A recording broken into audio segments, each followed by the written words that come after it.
mi nombre es Silvana Paola Molina Bustamante, soy estudiante de Medicina en la Universidad Metropolitana del tercer semestre y a continuación les voy a hablar sobre el lóbulo parietal y su área sensitiva y área de asociación.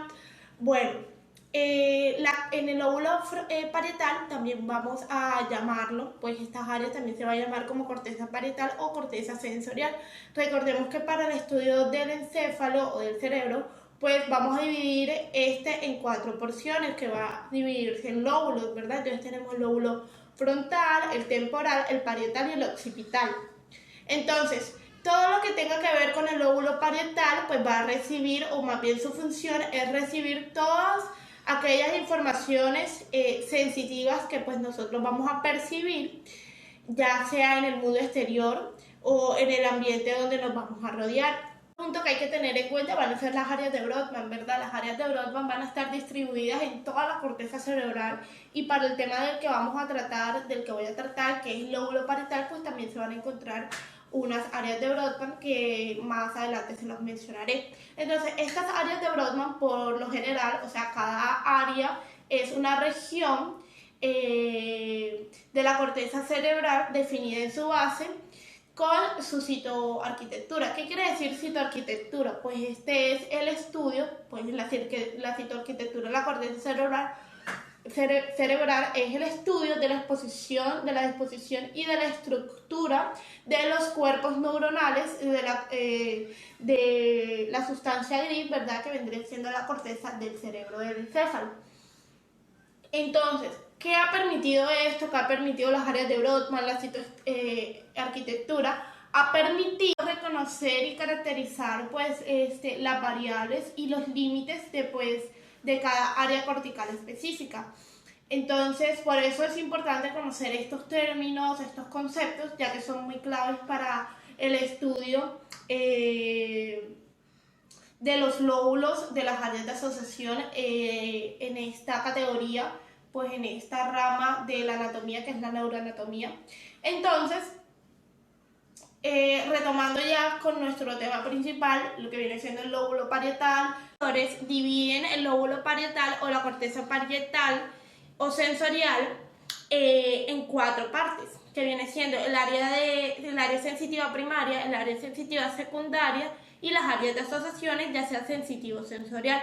Otros autores solamente la dividen en área sensitiva, el área secundaria y el área primaria, y así como otros solamente lo dividen en área sensitiva primaria y secundaria. Hoy nuestro video lo vamos a hacer de una manera diferente y lo vamos a dividir por área de Brodmann. O sea, cada área de Brodmann ya va a ser, la podemos denominar como área sensitiva primaria o área sensitiva secundaria o como las áreas de asociación. Entonces vamos a hacerlo según el estudio de las áreas de Brodmann. Vamos a estudiar en área de Brodmann porque hay una confusión, se puede malinterpretar estas áreas debido a estas áreas de Brodmann o cada región, o sí, estas áreas de Brodmann con cada área de lo que vendría siendo el lóbulo parietal. Entonces, hay unas confusiones que se pueden presentar y vamos a tratar de que esas confusiones no se den en este video. Saben que cada nombre de los lóbulos corresponde al hueso que se encuentra en este lóbulo. Entonces, en el lóbulo frontal pues tenemos el hueso frontal, en el lóbulo parietal pues tenemos los huesos parietales, que son 2, ¿verdad? En el caso del cráneo pues vamos a dividir o los vamos a diferenciar por sus suturas o las fontanelas, ¿verdad? Pero en el caso ya hablando del encéfalo, no del cráneo, sino del encéfalo. El cráneo es lo que va a recubrir el encéfalo para darle protección. Bueno, el encéfalo lo vamos a dividir en sus lóbulos, pero estos van a estar divididos o van a estar diferenciados, o lo podemos diferenciar uno del otro por unas fisuras. Estas fisuras son de vital importancia que ustedes deben conocer. Podemos complementar este tema con los surcos y las circunvoluciones. Entonces vamos a ver cómo nos vamos a confundir. Resulta y pasa que si no tomamos las áreas o no estudiamos el lóbulo parietal por áreas, resulta y vamos a escoger una región al azar y en realidad no vamos a saber si se puede confundir con otras áreas que no pertenecen al lóbulo parietal. Entonces, dependiendo de cada área es que vamos a hacer el estudio y nos va a decir si es sensitiva primaria, si es sensitiva secundaria o si es de asociación sensorial o sensitiva. Entonces, para la localización de los lóbulos es muy importante tener en cuenta lo que vienen siendo las fisuras, las circunvoluciones y pues los surcos o los giros. El lóbulo parietal entonces se va a ubicar por detrás de la fisura de Rolando, por encima de la fisura de Silvio y se va a situar en una línea imaginaria entre la fisura parietoccipital, ¿verdad? Y preoccipital, que viene siendo la otra parte. Parietoccipital y preoccipital. Por eso es importante conocer las fisuras, por eso es importante conocer los giros y las circunvoluciones, porque nos van a permitir localizar cada lóbulo y cada área de Brodmann. Entonces, el lóbulo parietal entonces se va a ubicar por detrás de la fisura de Rolando, por encima de la fisura de Silvio y se va a situar en una línea imaginaria entre la fisura parietoccipital, ¿verdad? Y preoccipital, que viene siendo la otra parte. Parietoccipital y preoccipital. Por eso es importante conocer las fisuras, por eso es importante conocer los giros y las circunvoluciones, porque nos van a permitir localizar cada lóbulo y cada área de Brodmann. Entonces, vamos a observar, ¿verdad? El lóbulo frontal, lo que está en verde es el área motora primaria del lóbulo frontal. Recordemos que el lóbulo frontal es el lóbulo más grande que posee el encéfalo. Luego, subrayé aquí con azul el área sensitiva primaria. ¿Por qué? Porque el área sensitiva primaria corresponde al área 1, 2 y 3 de Brodmann. Entonces, ¿qué va a pasar? Estas áreas se van a ubicar o se van a localizar inmediatamente enseguida por detrás de la fisura de Rolando.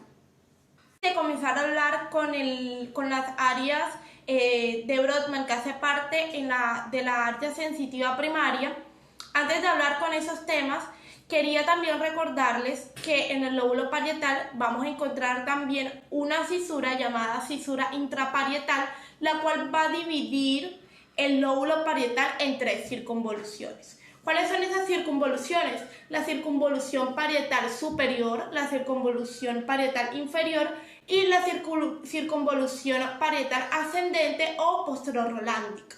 Entonces, comenzando, el lóbulo parietal lo vamos a dividir por área. Entonces tenemos el área 3, 2 y 1, la vamos a tener como área de sensitiva primaria o área somatosensorial o área somatoestésica. Pues estas áreas hacen referencia a todo lo que tiene que ver con la somatosensación, que viene siendo lo que se conoce como, o más bien las referencias a las sensaciones corporales. Entonces la vamos a encontrar así. También vamos a encontrar ese término cuando estemos hablando del lóbulo parietal. Luego, lo que viene siendo la área de sensitiva o somatosensorial secundaria y las áreas de asociación, como están relativamente muy cercanas, vamos a tomarlas como un solo grupo. Vamos a tomarlas como un solo grupo que va a ser el área de asociación. Entonces ahí vamos a encontrar otras áreas de Brodmann. Y eso yo les había comentado que la funcionalidad de la corteza parietal o sensorial sería recibir todas aquellas informaciones de carácter sensitivo. También esta corteza va a proporcionar a los mecanismos corticales estímulos somatosensoriales, es decir, todo lo que tenga que ver con la somatosensación, quiere decir las sensaciones corporales que nosotros percibimos, ¿verdad? Entonces, ¿qué va a hacer? Va a integrarlo con la memoria en experiencias pasadas y con otras percepciones sensoriales, ¿verdad?, para así poder generar un conocimiento de dicho objeto con el cual nosotros vamos a interactuar. ¿Cuál conocimiento? Podemos reconocer su forma, su textura, su tamaño, entre otras cosas. Entonces, en términos más científicos, pues lo que va a suceder es que se va a generar un reconocimiento por parte del sujeto a todos esos eventos somáticos y extracorporales para así poder contribuir en la función de atención, ¿verdad? Y determinar un mapa mental con el mundo que nos rodea, con la conciencia del interior de nuestro cuerpo, ¿verdad? Entonces, hablando del área 3, 1 y 2, que hacen parte de la área somatosensorial primaria, también se le puede conocer como área 3, 1 y 2 o somatosensorial primaria, pues esta área anatómicamente está localizada la circunvolución postcentral y su extensión medial en el lóbulo paracentral. Aquí es donde se va a ubicar el área 1, 2 y 3 de Brodmann. Cabe resaltar que estas áreas van a recibir unas proyecciones del núcleo ventral posterolateral del tálamo, las cuales van a estar organizadas somatotópicamente. Es decir, que va a haber un hemínculo sensitivo, el cual va a tener unas representaciones, por ejemplo, en la cabeza va a estar representada en la región ventral cerca de la cisura lateral. Luego, lo que viene siendo el miembro superior, el tronco y el miembro inferior, pues va a tener una representación hacia el lóbulo paracentral. Cabe resaltar que cada representación tiene una diferencia de tamaño, siendo más grande en la cabeza o en la cara y en la lengua y en las manos. El sentido del tacto es algo que nosotros vivimos diariamente de eso, nosotros paramos tocando, sintiendo, reconociendo cosas mediante su textura, mediante su forma, su tamaño. Entonces las manos pues van a tener un gran área debido a que tienen un mayor número de receptores sensoriales. Estas áreas también van a estar asociadas al área motora principal que se va a encontrar en el lóbulo frontal, ¿verdad? Y también van a estar asociadas con las demás áreas corticales. Entonces ya sabemos cómo se va a constituir esta área. Resumiéndolo así, pues esta área 3, 2, 1 pues va a formar un giro post-rolándico, como lo pueden observar, y aquí es de donde va a salir o donde se va a originar o donde se va a constituir pues el área primaria somatosensorial o sensitiva o somatoestésica. Cosa muy importante es que la mayor parte de información sensorial va a provenir de las articulaciones y de los músculos, y esto es de vital importancia para la propia percepción pues, de los miembros, que se va a proyectar en el área 3A. La información proveniente de la piel, que es impredecible para el sentido del tacto, va a provenir de la área 3B. El área 1 lo que va a hacer es que su función básica pues, va a procesar pues, la información de la piel, igual que el área 3B, ¿verdad? Mientras que el área 2 lo que va a hacer es que va a combinar la información proveniente del área 1 y del área 3. Entonces, prácticamente las representaciones del área 3 son demasiado sencillas, tanto en la 3A como en la 3B. Mientras que en la 1 y en la 2 pues se va a ver un poco más complejo, ¿verdad? El área 1 pues va a proyectar a otras áreas del lóbulo parietal, como puede ser las 5 y 7, ¿verdad? Que estas son áreas secundarias o pueden estar incluidas en las áreas de asociación que van a facilitar el lenguaje, van a configurar la imagen corporal, también van a planificar los movimientos pues en el espacio extracorporal. Una cosa también que es demasiado importante es que también esta área 3, 2 y 1 también recibe el nombre como el área o corteza somatomotora, ya que el 80% de sus estimulaciones proviene pues, de las respuestas sensitivas, mientras que el otro 20% va a evocar las respuestas motoras. En conclusión, esta área pues, va a proveer unas características críticas para el reconocimiento de las partes del cuerpo pues, en el espacio identificar también la posición de los estímulos, discriminar pues las diferencias de peso, ¿verdad? Con los objetos levantados también, y discriminar entre múltiples estímulos sensoriales, y principalmente es abstraer la naturaleza de los objetos a partir de unas características y unos conocimientos táctiles. Si se genera una lesión en esta zona. Bueno, si se genera una lesión en esta zona, pues se va a perder todo tipo de sensibilidad en la zona contraria o contralateral del cuerpo. Aunque se puede ir mejorando o recuperando posteriormente la sensibilidad dolorosa, la sensibilidad de temperatura, de tacto, etcétera, jamás se va a poder recuperar lo que viene siendo este sentido de la posición, esta localización táctil, esta discriminación entre dos puntos, la percepción de textura. Es decir, que el miembro va a quedar completamente inútil en cuanto a su función, ¿verdad? Bueno, hablando de las otras áreas, pues tenemos el área sensitiva secundaria, ¿verdad? Pues ella se va a localizar en el extremo inferior pues de la circunvolución postcentral, y también va a estar organizada somatotópicamente respecto a unas modalidades. ¿Cuáles son estas modalidades? Pues es el tacto, el sentido de la posición, el dolor y pues la presión. Luego, esta información somatosensorial van a ser procesadas por una serie de áreas de asociación. ¿Dónde se ubican esas áreas de asociación? Estas áreas de asociación, una se va a encontrar en el lobulillo parietal, ¿verdad? Que corresponde el lobulillo parietal superior, que van a corresponder al área 5 y 7 de Brodmann, y en el giro supramarginal, en donde se va a encontrar el área 40. Entonces vamos a hablar un poco de estas áreas. Vamos a hablar del área 5 y 7 de Brodmann. Bueno, esta área, en pocas palabras, vamos a localizarla así. Se va a encontrar en la circunvolución parietal superior. Bueno, en ella van a ocurrir una serie de programaciones de actividades motrices, ¿verdad? Y van a participar todas aquellas que son necesarias para la proyección del brazo, brazo hacia un blanco visual. Por ejemplo, yo quiero agarrar esto, yo lo cojo, se da la manipulación, lo siento y todo eso, ¿verdad? También esta área va a elaborar un sistema de referencia espacial, el cual va a conducir los movimientos del cuerpo en combinación con las sensaciones visuales y somatosensitivas.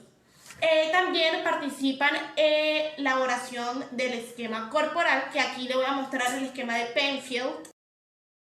Ya para finalizar con el área 40 de Brodmann, que es la última que nos hace falta, pues esta área lo que va a hacer es asociar la información visual, la información propioceptiva y la información pues táctil, pues para consolidar conceptos acerca de la forma, acerca de su tamaño, acerca de la textura, entre otras características de un objeto o de algo que esté a nuestro alrededor.